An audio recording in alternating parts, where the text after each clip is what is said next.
My name is Sarah. I'm 32 years old, and today I'm going to tell you a story that opened my eyes. A story where my own family treated me like nothing more than an ATM machine. Look, I was the breadwinner in my family. I worked as a senior software developer at a tech company. Good salary, good savings, and I loved my family with all my heart. My parents, my younger sister Emma, and my brother Ryan. We were always close, or at least I thought we were. Emma was in college, Ryan was starting his business, Mom and Dad were retired. So naturally, I helped out financially. Emma's tuition, Ryan's business loan, my parents' medical bills. I gave happily, because they were my family. But then something happened that changed everything. I came home from work one evening, exhausted. I lived alone in my apartment. My family lived in a different city, but we talked regularly. I checked my phone, and there was a message from Emma. A photo, a beach photo. Crystal clear, blue water, white sand, palm trees. Look where we are, I was confused. Where is this? Hawaii. Surprise family vacation. It's absolutely beautiful here. Hawaii? My phone almost slipped from my hands. Family vacation? In Hawaii? I immediately called my mum. Oh, hi, sweetie, Mom answered cheerfully. Can't talk long. We're about to go snorkeling. Mom, you're in Hawaii? Yes. Didn't Ryan tell you? We decided last minute. The weather is gorgeous. But why didn't anyone tell me? There was a pause. Then Mom said, Well, honey, we knew you'd be busy with work. And besides, this was kind of a family bonding trip. Family bonding trip. Without telling me. How long are you there for? I asked, my heart sinking. 10 days, all-inclusive resort. Ryan found an amazing deal. 10 days. Hawaii. All-inclusive resort. Mom, how did you afford all this? Another pause. Longer, this time. Well, Ryan used some of that money you lent him for his business. But don't worry, he'll pay you back. This was just such a good opportunity, and we all needed a break. My money. My hard-earned money that I gave Ryan to start his business. He used it for a Hawaii vacation, and didn't even invite me. I have to go, sweetie, Mom said cheerfully. Love you. The call ended. I sat there staring at my phone. Tears started flowing. The next few days were torture. Emma and Ryan kept posting photos on social media. Beaches, fancy restaurants, helicopter rides, sunset cruises. Every photo felt like a knife in my heart. And the worst part? The comments. Family goals. You guys are so blessed. Best family ever. I messaged Emma. Why didn't you tell me? Her reply came hours later. Sarah, you're always so busy with work. We didn't think you'd want to come. Plus, this trip was kind of expensive, and we figured you couldn't afford to take time off. I couldn't afford. I was the one paying her college tuition every single month. I sat down and did some math. The money I'd given Ryan for his business, $15,000. Emma's tuition for the year, $22,000. My parents' medical bills last year, $8,000. $45,000 total. And they were in Hawaii. Without me. Using my money. I felt sick. When they finally came back, nobody called me. Nobody said, hey, we're home. Nothing. I had to reach out first. I called a family video chat. Everyone answered, looking tanned and relaxed.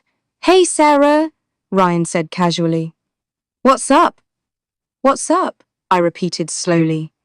You all went to Hawaii for 10 days, and nobody thought to tell me.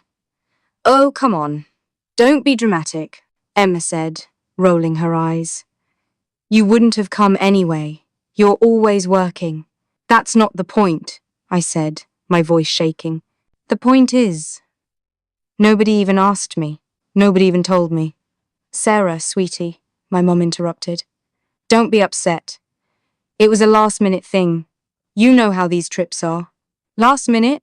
10 days in Hawaii is not last minute, Mom. That takes planning, booking, money. We already explained that, Ryan said, sounding annoyed now. I'll pay you back for the business loan. Relax.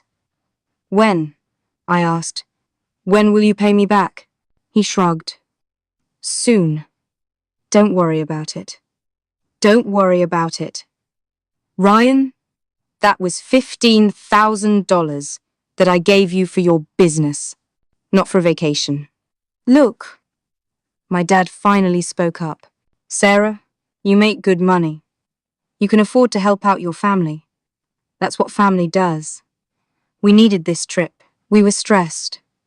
Before I tell you what happened next, hit that subscribe button real quick.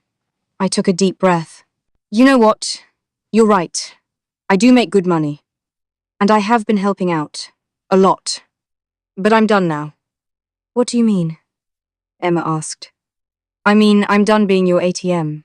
No more money. For anything. The chat went silent. Sarah, don't be ridiculous, Mom said. What about Emma's tuition? She can get a job, or student loans, like I did. And my business? Ryan asked. Good luck with that, I said coldly. You're being selfish, Emma shouted. We're your family. Exactly, I said. I'm your family. And you didn't even think to include me in a family vacation. So clearly, I'm only family when you need money. I ended the call. My phone started blowing up immediately. Calls, texts, voicemails, all saying the same things. You're overreacting. We love you. Don't be like this. Family sticks together. But nobody said, I'm sorry. Nobody said, we were wrong. I blocked them all. The next few weeks were hard. I cried a lot. I felt guilty. Maybe I was being too harsh. Maybe I should forgive them. But then I remembered those photos. Them laughing, having fun, spending my money, while I worked 60-hour weeks. No. I wasn't being too harsh. I was finally standing up for myself. I threw myself into my work. I got a promotion. Senior team lead. Big raise. I started saving money. Real money. For Emmy. I went to therapy. Best decision I ever made. My therapist helped me understand that I wasn't responsible for my family's financial problems, that I had been enabling them. That real love doesn't come with conditions. About 6 months later, I got a call from an unknown number. I almost didn't answer, but something made me pick up. Sarah? It's Ryan. Silence. Look, I need to talk to you. About what? Can we meet? Please? Just coffee. That's all I'm asking. I don't know why, but I agreed. Maybe curiosity. Maybe I wanted to see if he'd actually apologize. We met at a coffee shop near my office. Ryan looked different. Tired. Older. Thanks for coming, he said, sitting down. I didn't respond. Just waited. My business failed, he said quietly. Completely. I'm bankrupt. I'm sorry to hear that, I said. And I meant it. I wasn't happy about his failure, but I also wasn't surprised. Emma had to drop out of college. She couldn't afford it without your help. She could have gotten a job. She did. 2 jobs, actually. But it wasn't enough. And Mom and Dad? They're struggling. Dad's medical bills are piling up. They had to sell the house. I felt a pang of guilt, but I pushed it down. This wasn't my fault. They made their choices. Why are you telling me this? I asked. Ryan looked up, tears in his eyes. Because I was wrong. We were all wrong. We used you. We took advantage of your kindness. And I'm so sorry. Finally, an apology. That Hawaii trip, he continued. It was the worst decision I ever made. I should have invested that money in the business, like I said. Instead, I wanted to look successful. I wanted to show off. And I destroyed everything. You also destroyed our relationship, I said quietly. I know. And I don't expect you to forgive me. I needed you to know that I realize what I did. Emma does too, Mom and Dad. They're starting to understand. We sat in silence for a moment. When you cut us off, Ryan said, we called you selfish. But you weren't selfish. You were setting boundaries. And we hated it because we couldn't use you anymore. You could have just loved me, I said, my voice breaking. Just loved me for who I am, not for what I could give you. I know, he whispered. I know. I stood up to leave. Sarah, wait. I'm not asking for money. I'm not asking for anything. I just want you to know, you deserved better. You deserved a family that appreciated you. And we failed you. I nodded. Yes, you did. I left the coffee shop and didn't look back. That was a year ago.